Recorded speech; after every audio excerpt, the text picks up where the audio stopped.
Para po sa iba, sinasabi po nila na hindi naman daw po mahalaga ang relihiyon o iglesia. Bakit? Ang kanila pong paniniwala, ang mahalaga relasyon o kaugnayan daw sa ating Panginoong Hesukristo. Pagka tinanong mo naman, bakit? Paano ka ba nagkaroon ng kaugnayan o relasyon sa ating Panginoong Hesukristo? Ang sasabihin po, sapagkat sumasampalataya daw siya kay Kristo. Sapagkat si Kristo daw tinanggap niya sa kanyang puso bilang personal savior o pansariling tagapagligtas. Akala po nila, pagka ganon, yun na nga, ang katunayang sila ay may kaugnayan sa tagapagligtas. Mga mahal po naming nakikinig ngayon, kung Biblia po ang ating sasangguniin, sino po ang tunay na may kaugnayan sa tagapagligtas na si Kristo? At ano ang kaugnayan niya rito? Pakinggan po ninyo ang Biblia sa Efeso 5:32, pagkatapos po ay 23. Isang dakilang katotohanan ang inihahayag nito. Ang kaugnayan ni Kristo sa iglesia ang tinutukoy ko, sapagkat ang lalaki ang ulo ng kanyang asawa, tulad ni Kristo na siyang ulo ng iglesia na kanyang katawan at siyang tagapagligtas nito. Sana po napansin po ninyo, ayon po sa Biblia, alin po o sino po ang tanging may kaugnayan sa tagapagligtas na si Kristo? Ang sabi ni Apostol Pablo, ang kaugnayan ni Kristo sa iglesia ang tinutukoy ko. Ano yung kaugnayan na yon? Ang sabi po, dakilang katotohanan. Kaya pag sinabi nila na Kristo lang, ayaw nila sa iglesia, yun po ang dakilang kasinungalingan. Iyon ang malaking kamalian. Bakit? Ano po ba ang kaugnayan ni Kristo sa kanyang iglesia? Sana po, napakinggan din ninyo sa talatang 23, ang sabi po, si Kristo ulo. Yung iglesia niya, katawan. Hindi po ba yun kaugnayan ng ulo sa kanyang katawan? Kaugnayan ng katawan sa kanyang ulo? Bakit mo pag-iiwalayin? Kaya nga po sa ibang talata ng Biblia, sa Efeso 2:15, Kristong ulo at yung iglesia na katawan niya, hindi na dalawa, hindi na marami, isang taong bago. Ano ba ang kaugnayan ni Kristo sa kanyang iglesia? Nandun din po sa talata. Ang sabi po, si Kristo ang tagapagligtas ng kanyang katawan. Kaugnayan ng tagapagligtas sa kanyang ililigtas. Ang nakalulungkot po sa iba, oo, tinanggap nga ang tagapagligtas. Hindi naman tinanggap ang ililigtas. Paano siya maliligtas? Inuulit po natin, hindi po natin sinasabing ang tagapagligtas ay ang iglesia. Hindi po. Isa lamang ang tanging ibinigay ng Diyos na tagapagligtas. Wala pong iba kundi ang ating Panginoong Jesucristo. Ngunit kung si Kristo ang tagapagligtas, alin ang kanyang ililigtas? Yung iglesia na kanyang itinatag, iglesia na kanyang katawan, iglesia na kanyang pinangunguluhan, iglesia na tinubos niya ng kanyang dugo, iglesyang nakasulat sa Biblia, iglesia ni Kristo.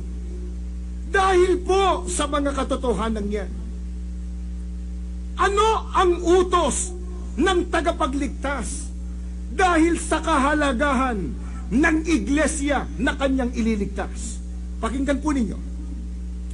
Ganito po ang ating matutunghayan sa Juan 10, ang talata po ay 9. Ako ang pintuan. Sino man na pumasok sa loob ng kawan sa pamamagitan ko ay magiging ligtas.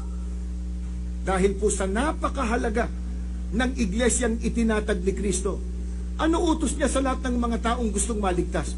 Ang sabi niya, sino man anyang pumasok sa loob ng kawan, maliligtas. Gusto niya ang tao pumasok sa loob ng kanyang kawan. Alin po ba yung kawan? Iba pa ba yun sa iglesia ni Kristo? Sa bagay po, binasa ko na kanina, pero muli ko pong babasahin. Ano po? Gawa 20:28. Ganito po ang turo ng Biblia. Ingatan ninyo kung gayon. Ang inyong mga sarili at ang buong kawan. Narito'y hinirang kayo ng Espiritu Santo na mga katiwala upang pakanin ang iglesia ni Kristo na tinubos niya ng kanyang dugo. Alin po yung kawan? Biblia po sumagot, iglesia ni Kristo. Anong utos ni Kristo para ang tao'y maligtas? Pumasok sa loob ng kanyang kawan. Hindi po sinabing sumampalataya ka lang. Yung sumasampalataya, may gagawin. Anong gagawin? Susundin ang utos ng sinasampalatayanan niyang tagapagligtas na si Kristo. Ano utos? Pumasok ka. Saan? Sa kanyang kawan. Ang kawan po, iglesia ni Kristo. Nangangahulugan po ba na sapat nang maging kaanib lang sa iglesia ni Kristo para ang tao'y maligtas? Ganun po ba ang ibig sabihin? Pakinggan po ninyo, Apokalipsis 14, 12 hanggang 13. Ganito po ang ating matutunghayan. Narito ang pagtitiyaga ng mga banal, ng mga nagsisitupad, ng mga utos ng Diyos, at ng pananampalataya kay Jesus. At narinig kong isang tinig na mula sa langit na nagsasabi, isulat mo, mapapalad ang mga patay na nangamamatay sa Panginoon mula ngayon. Oo, sinasabi ng Espiritu upang sila'y magpahinga sa kanilang mga gawa, sapagkat ang kanilang mga gawa ay sumusunod sa kanila. Ibig po bang sabihin, sapat ng umanib lang sa iglesia ni Kristo para maligtas? Ay, hindi po. Pagka ikaw ay kaalib na sa tunay na iglesia, may hahanapin pa ang Diyos sa iyo. Ano yun? Ang sabi po, magtiyaga ka sa pagtupad sa mga utos ng Diyos. Ano ba? Sa pananalig at pananampalataya kay Jesus. Kaya, ang tao para maligtas, maging kaanib sa tunay na iglesia. At sa loob ng iglesia, dito aalagaan ka. Mamalagi sa pagsunod sa utos ng Diyos. Manatili ka sa pananampalataya sa ating Panginoong Jesucristo. Gaano kabuti kapag ka inabutan ka ng kamatayan o kaya ng paghuhukom, iglesia ni Kristo namamalagi sa pagsunod sa utos ng Diyos at pananampalataya kay Kristo.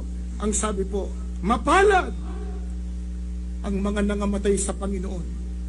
Eh bakit mapalad? Namatay na nga, mapalad pa. Magpapahinga sila sa kanilang mga gawa. Yung kamatayan pala ng tunay na iglesia ni Kristo, sumusunod sa mga utos ng Diyos, sumasampalataya kay Kristo, pagpapahinga lang. Bakit pahinga? Pagdating ni Kristo sa araw ng paghukom, kukunin ka niya, ililigtas ka niya, dadalhin ka niya sa piling niya at sa Ama, sa bayang banal, sa buhay na walang hanggan. Hindi po ba yan ang pag-asa ng tao? Lumingon ka sa paligid mo.